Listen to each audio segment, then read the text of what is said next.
There is a moment that happens over and over again when Auston Matthews scores. A defenseman is exactly where he is supposed to be. The stick is in the shooting lane. The goalie is set. The angle looks closed. For a split second, it looks like the defense has done everything right. Then Matthews moves the puck. Not 5 feet. Not around the defender. Sometimes only a few inches. And somehow that tiny movement completely changes the shot.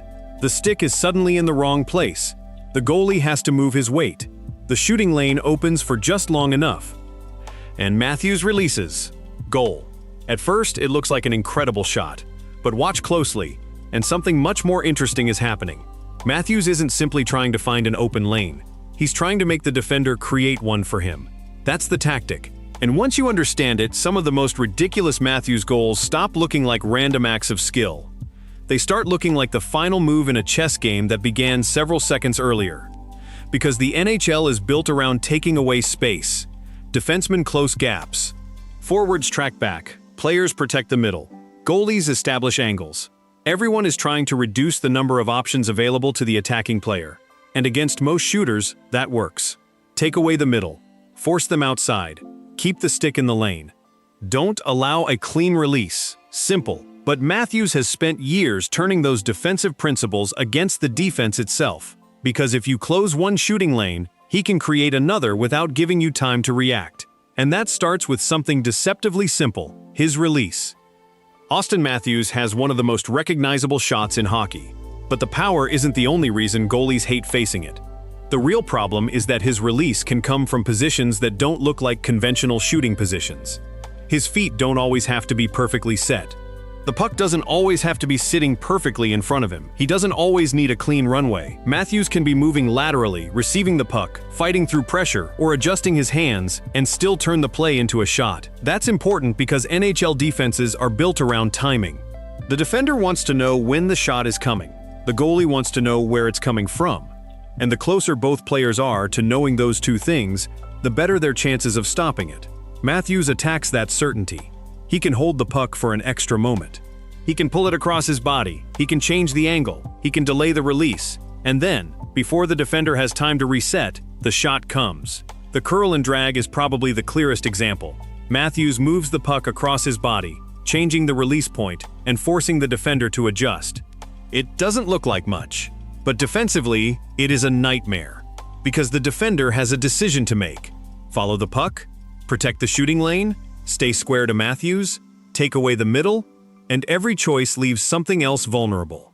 That's the first part of the Matthews problem. He doesn't need the defense to make a huge mistake, he only needs them to make a small decision. Then he attacks the consequence. Imagine you're the defenseman. Matthews has the puck. You know exactly what he wants. You know he has that ridiculous release. So you keep your stick between him and the net. You don't reach. You don't overcommit. You wait. Matthews moves the puck slightly, you follow it. He moves it again, you adjust. Now your stick is no longer exactly where it was. That's all he needed. The shooting lane isn't wide open. It doesn't have to be. It only needs to exist for a fraction of a second. Matthews doesn't need a giant window.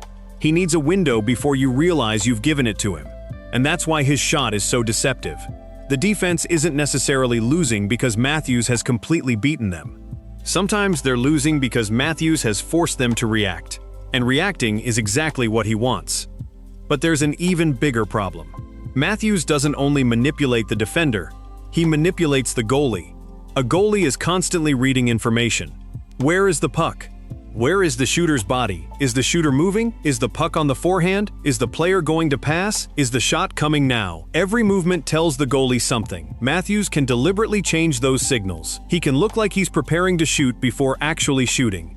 He can move the puck across his body. He can shift his weight. He can attack from an angle that makes the goalie adjust. And once the goalie moves, Matthews can shoot into the space created by that movement. That's the part people often miss. The goal isn't necessarily to fool the goalie completely. The goal is to make the goalie move first. Because once the goalie commits his weight, recovering becomes much harder. And Matthews has the release to punish even a tiny mistake. This is why a Matthews goal can look almost unfair on replay. You can pause the video, you can see the goalie, you can see the defenseman.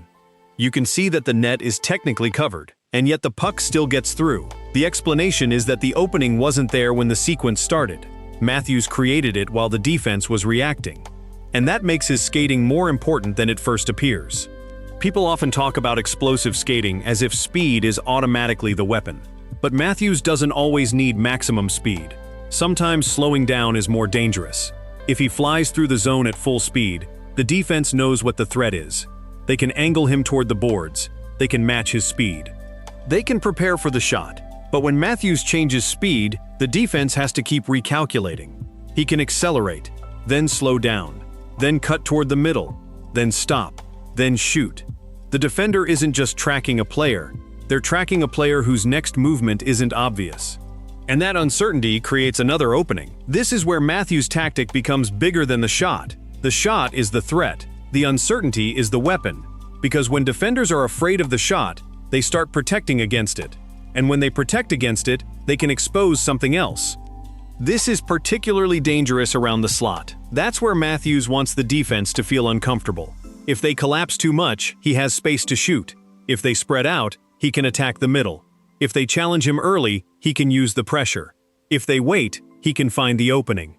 So the defense has to make a decision. And Matthews wants that decision. That's what makes this different from simply having a great wrist shot. A great shooter waits for the opening. Matthews can sometimes manufacture the opening himself. He can move into a defender's stick. He can pull the puck away. He can change his body position. He can delay the shot. And suddenly the defender is no longer dictating the play. Matthews is. There is another reason this works so well. Matthews doesn't need the puck to be perfectly settled. This is one of the strangest things about watching elite shooters. At lower levels, players are taught to get everything organized before taking the shot. Feet set, puck controlled, body balanced, then release. But NHL defenders don't give you that kind of time. If Matthews takes an extra beat to make everything perfect, the lane disappears. So he has developed the ability to shoot through imperfect situations. The puck is moving, his feet aren't completely set, a defender is closing, the angle is awkward, and he still shoots. That's not a mistake. It's part of the advantage. Because the defense is expecting the moment when everything becomes organized. Matthews can shoot before that moment arrives. And now the defender has another problem. They can't simply wait for the perfect shot. They have to respect the possibility that the shot is coming immediately. That changes how aggressively they can defend him. And this is where the first major defensive problem appears. If you know Matthews can shoot quickly, you want to close him down before he gets comfortable. So defenders started trying to do exactly that. Get closer, take away the hands, reduce the space. Don't let him set his feet. Force him into traffic. On paper, it makes sense. But there's a catch.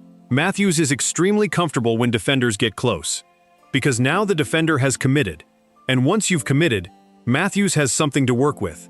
He can protect the puck with his body. He can pull it across. He can change direction. Or he can simply use your pressure to create separation. The defenseman thought, I'm taking away his time. But Matthews can turn that pressure into the very movement that creates his shot. And that's when you realize the real problem. You aren't defending one Matthews move. You're defending a sequence. If you take away the first option, he goes to the second. If you take away the second, he changes the angle. If you close the angle, he changes the timing. And if you somehow cover all of that, he can wait. That's why defending him can feel like trying to solve a puzzle while the puzzle keeps changing. Eventually, teams began making another adjustment. Instead of simply attacking Matthews, they could try to deny him the areas where that release becomes most dangerous. Force him wider, take away the middle, keep the shooting lane crowded, don't give him the clean look. It sounds like the right answer, but now something interesting happens. Because Matthews doesn't necessarily need the defense to give him the exact shot he wants. He only needs them to react to the threat of that shot, and that creates opportunities elsewhere. A defender steps toward Matthews. Someone else becomes open. A second defender shades toward the shooting lane. A passing lane appears. The goalie anticipates the shot. The defense starts moving before the puck does. And suddenly the same tactic that made Matthews dangerous as a shooter begins making everyone around him dangerous too. That's the point where this stops being about one player's release. It becomes a problem for the entire defensive structure. Because if you overreact to Matthews' shot, you can create something worse. And Matthews eventually learned how to use that. But here's where the story gets really interesting. because NHL defenses weren't going to keep giving him the same opportunities forever. They started adjusting again. They stopped chasing the puck. They became more disciplined. They tried to anticipate the curl. They tried to close the shooting lane without overcommitting. They tried to make Matthews beat them in a different way. And for the first time, the question wasn't whether Matthews had a great shot. Everyone already knew the answer. The question was, could the league take away the situation that allowed him to use it? Because if they could force Matthews into predictable positions, if they could make him shoot from bad angles, if they could keep him away from the middle, then maybe the tactic would finally stop working. And that's where the real chess match begins. Because Matthews had a choice. He could keep trying to force the same shot, or he could make the defense pay for being so determined to take it away. And once he started doing that, the tactic became something much bigger than a shooting trick. It became a way of controlling the defense itself. And that's when stopping Auston Matthews became a completely different problem.